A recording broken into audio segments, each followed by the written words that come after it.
Welcome back to SportsLine here on News Channel 5 Plus, and as we said, we give you what you want. It's another evening with Jonathan Hutton from Outkick 360, and we're spending the hour here talking all things sports. And Jay Hutt, great wrestling talk, by the way, in that first segment. That was great. We got to bottle that one up. Titans training camp well underway. They've got the pads on now, and they were off today. Today, Wednesday. They're back at it tomorrow. The feel of it is, with everything that went on during the offseason, it was a noisy offseason for the Titans. We've talked about it.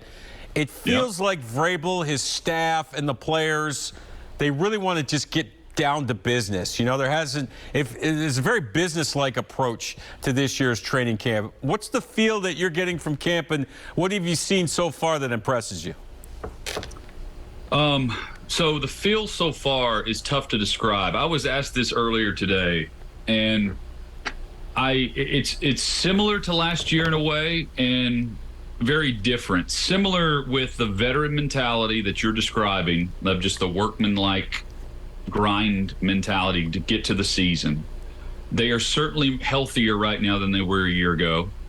The difference is the expectations are not floating out there the same way. This time last year, Roger Saffold is discussing, the lofty expectations and saying, bring it. We welcome any and all Super Bowl goals and Super Bowl or bust type stuff. I love it. And I agreed with them last year. Mm-hmm. This team can be just as talented as long as they correct some of the issues that kept them from taking that big step in the postseason last year. John, I have really liked the rookie class so far. Yeah. That's been my big takeaway. And to be honest, there's not a whole lot of roster battles this year.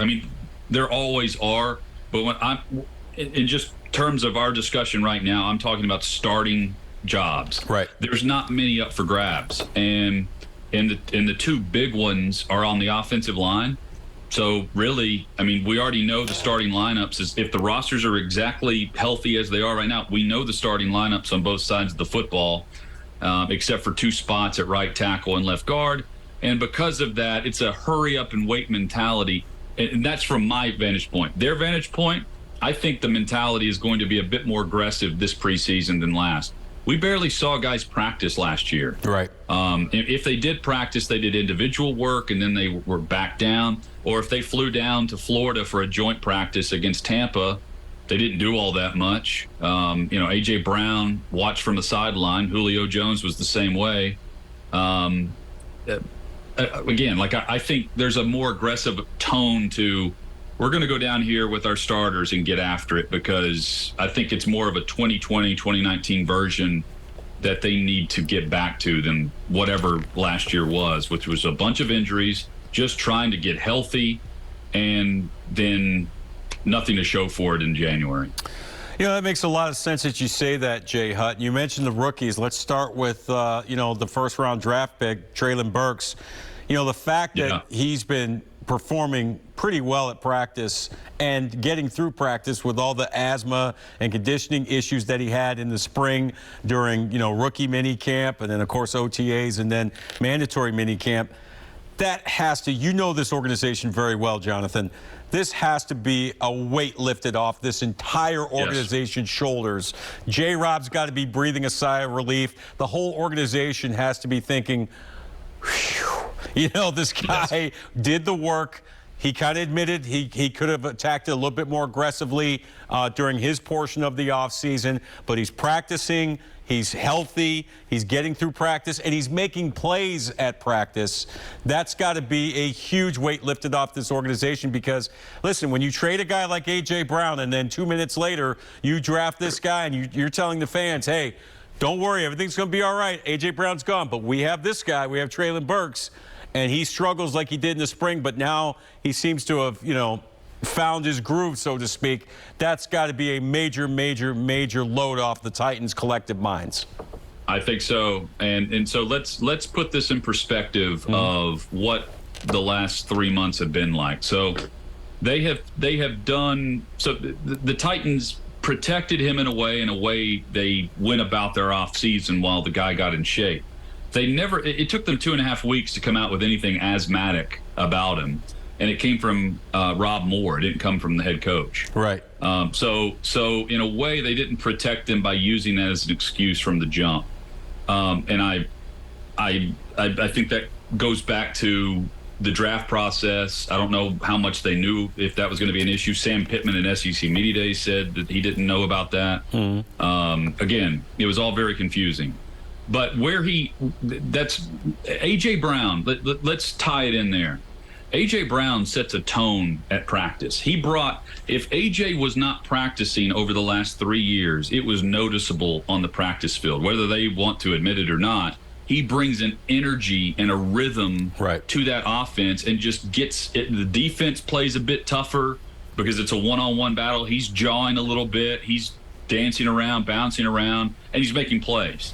So where Traylon has been a lot like A.J. from the start is in making plays at camp. He looks like a first-round pick. He looks like a future potential number one in an offense. He's not there yet, but again, he fits the mold.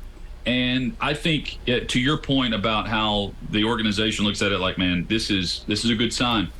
They brought him along in the offseason, and it was time to put up or shut up time. Like, come in shape and be ready to go. Yep. Because we're gonna back you down, mini camp. You're not gonna be out on the practice field.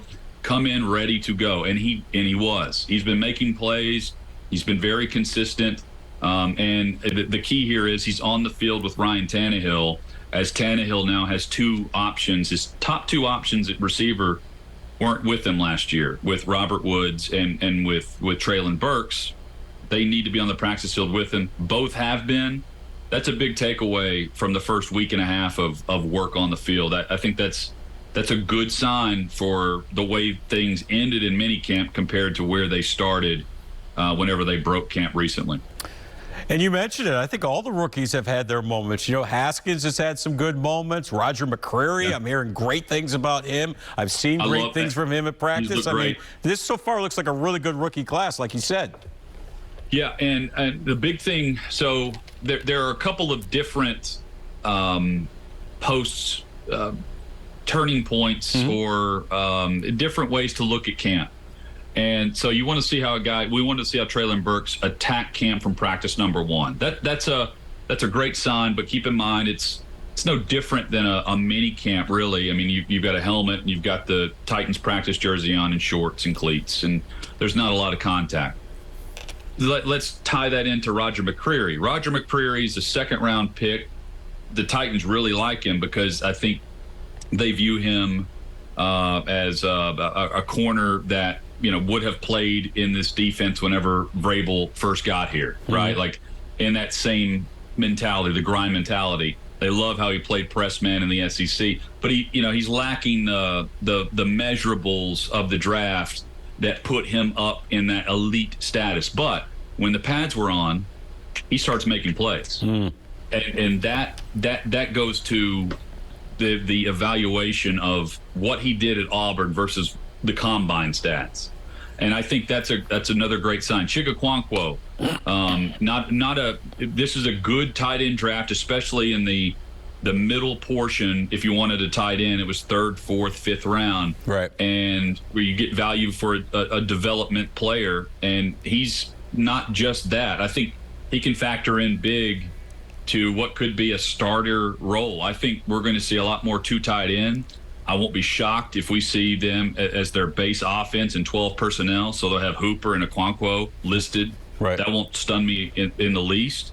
And he certainly has a chance to really develop at a faster pace because they have Hooper now, who could be a number one tight end option in this offense. And you have Okonkwo, who can do a bit of everything and is built the lower, his legs are tree trunks. And, I think that fits well into the blocker mentality. Plus, he's very fast, deceptively fast, I would say. And that's another good sign for how to describe how they want their tight ends to catch and run. So I think there have been good things there and things to build on. I always want to reference, though, it's August 3rd as I look at the clock. Right. And here we are, trying to judge things based on practices. To me, it's about stacking practices. And those three in particular, to me, have stacked good practice on top of good practice. And the next pole in the ground, the next flag, is the joint work against Tampa Bay, where we'll actually see another defense and another offense going one-on-one with these guys. Can't wait to see Tom Brady come back to town. He turns 45 today, Hutton. I saw this.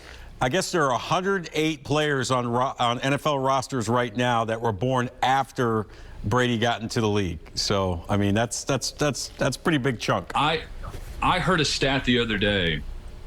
Calvin Johnson went through high school, college, and then had his short but first ballot Hall of Fame career, all in the span of Brady's NFL career.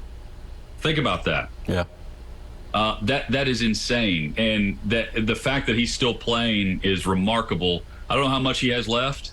We've been saying that for years, though, and I always want one more. So I'm going to take it while we have it, because he's the greatest, and we get him in the backyard in a couple of weeks with the practice. The practices are going to be a lot of fun because he and Vrabel go at it. It's a blast. All right, well, time for another break, Jay Hutt. When we come back, I'm going to ask you about the Titans quarterback, Ryan Tannehill. Seems to be off to a very good start so far at training camp. Get your thoughts on that. And we'll talk a little college football and, of course, the Music City Grand Prix coming our way this weekend as well. Much more on another evening with Jonathan Hutton. Stay with us here on SportsLine.